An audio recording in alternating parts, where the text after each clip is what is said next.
ভালো চাল চলন হলো সবচেয়ে দামি নিয়ামত।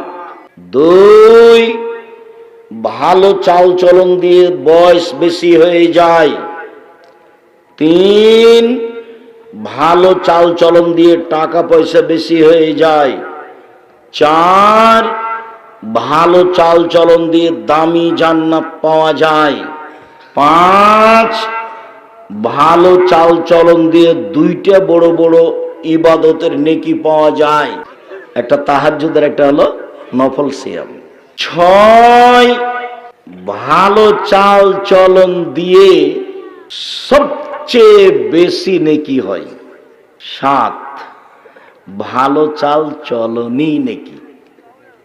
8, ভালো চাল চলনের নেকি বিচারের মাঠে দাঁড়ি পাল্লাই সবচেয়ে ভারী নেকি, ভালো চাল চলন।